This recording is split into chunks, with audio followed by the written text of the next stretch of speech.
Good morning class 9th Hindi class में आपका स्वागत है बच्चों। चलिए अपने क्षितिज से काव्य खंड से तीसरा पाठ पढ़ते हैं। तो तीसरा पाठ पढ़ने से पहले हम उसके जो रचयिता हैं उनका जो जीवन परिचय जान लेते हैं। तो उसके रचयिता कौन है? कवि रसखान। रसखान का जो मूल नाम था वो था सैयद इब्राहिम, और इनका जो जन्म है, कुछ विद्वान मानते हैं कि इनका जन्म 1558 ईस्वी में हुआ था, और कुछ विद्वान मानते हैं कि इनका जन्म 1548 ईस्वी में हुआ था। उनके जन्म सन के विषय में विद्वानों में एक मत नहीं है, और इसी तरह से इनकी मृत्यु के विषय में भी एक मत नहीं है। कुछ विद्वान मानते हैं कि इनकी मृत्यु 1618 ईस्वी में हुई थी, जबकि कुछ मानते हैं कि इनकी मृत्यु 1628 ईस्वी में हुई थी। ठीक है, मैं इतना आपको बता देती हूँ कि ये कुल 60 वर्ष की आयु तक जीवित थे।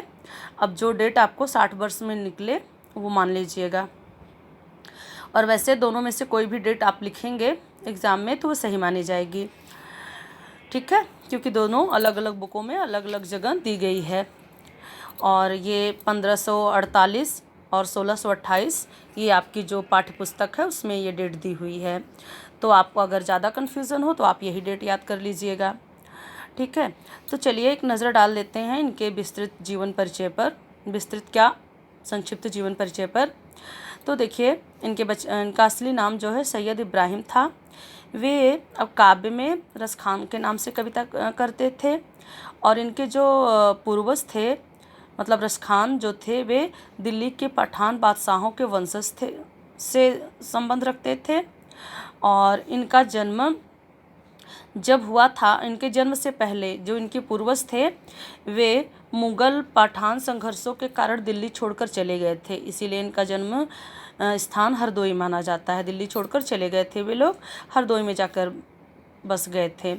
और जन्म के बाद जो इनका पालन पोषण था, क्योंकि बादशाहों के वंशज थे, तो इनका पालन पोषण राजकीय परंपरा अनुसार ही हुआ था। जैसे कि शहजादों का पालन पोषण होता है, बिल्कुल वैसा हुआ था। एक शहजादे की तरह ये पले हुए थे। और इनके बारे में ऐसा कहा जाता है कि युवा अवस्था में ये थोड़ा घुमक्कड़ टाइप के थे, किसी चीज़ को बड़ी गंभीरता से नहीं लेते थे, परंतु ये स्वभाव से बड़े सरल और प्रेमी हृदय व्यक्ति थे। और इनका पारस्परिक लौकिक प्रेम भी था, पर ये जो प्रेम था वो लौकिक था, सांसारिक प्रेम था। परंतु जब ये विट्ठलनाथ जी के संपर्क में आए तो उनके संपर्क में आने पर और उनसे गुरु दीक्षा लेने पर जो इनका लौकिक प्रेम था, वही लौकिक प्रेम अलौकिक प्रेम में भगवान कृष्ण के प्रति बदल गया, और उन्हें इस संसार से विरक्ति हो गई और भगवान भक्ति में रम गए। और विट्ठलनाथ जी ने उन्हें अपना शिष्य स्वीकार कर लिया, और उनके प्रभाव से रसखान कृष्ण के ऐसे सच्चे भक्त हो गए कि वे जितना कृष्ण के सौंदर्य पे मुग्ध थे, मतलब जितना उन्हें कृष्ण के रूप से मोह था, उतना ही उनकी जो लीला भूमि थी ब्रज, उसके प्राकृतिक सौंदर्य से प्रेम था। मतलब वो ब्रजभूमि और कृष्ण दोनों से समान स्नेह करते थे, समान सम्मान श्रद्धा भाव इनके मन में था।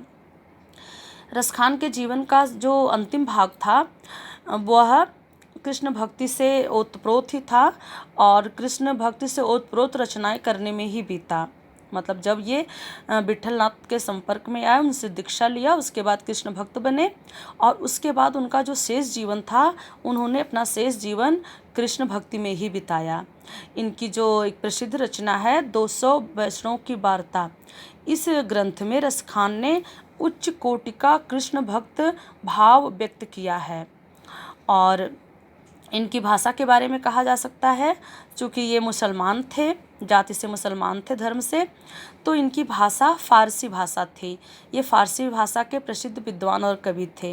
किंतु जब ये ब्रजभूमि में रहने लगे तो ब्रजभूमि में रहने के कारण ब्रज भाषा और ब्रज संस्कृत से प्रभावित हो गए, और ये ब्रज भाषा में काव्य रचना करने लगे। मतलब जो कविता, जो पद इनके आप पढ़ोगे वह क्या है, फ़ारसी भाषा में नहीं है, वह ब्रज भाषा में है। और मुसलमान होते हुए भी वे कृष्ण के इतने परम भक्त थे जितने कि हिंदू नहीं हो सकते थे। उनके हृदय में भगवान कृष्ण और उनकी जन्मभूमि ब्रजभूमि के प्रति अपार प्रेम था, जिसे उन्होंने अपने काव्य में समय समय पर अभिव्यक्त किया है। इसी बात को लक्ष्य करके भारतेंदु हरिश्चंद्र ने कहा था कि इन मुसलमान हरिजनन पे कोटिन हिंदू वारिये। अब चलिए बात कर लेते हैं इनकी रचनाओं की। तो इनकी रचनाएं सब जगह से ढूंढकर मुझे 4 मिली हैं। पहली एक नाम तो मैंने बीच में ले लिया था, 200 वैष्णवों की वार्ता। दूसरी है सुजान रसखान। तीसरी है प्रेम वाटिका। और चौथी है रसखान शतक, जिसमें रसखान शतक को सभी विद्वान इनकी रचना नहीं मानते। कुछ मानते हैं रसखान शतक रसखान की रचना है, जबकि कुछ विद्वान इसमें संदेह व्यक्त करते हैं। तो बच्चों, रसखान के बारे में बस इतना ही। जितना मुझे रसखान के बारे में मिला उतना मैंने संक्षेप में आपको बता दिया। और अगर और कुछ आप रसखान के बारे में जानना चाहते हो तो आप बिल्कुल क्वेश्चन कर सकते हो। धन्यवाद बच्चों।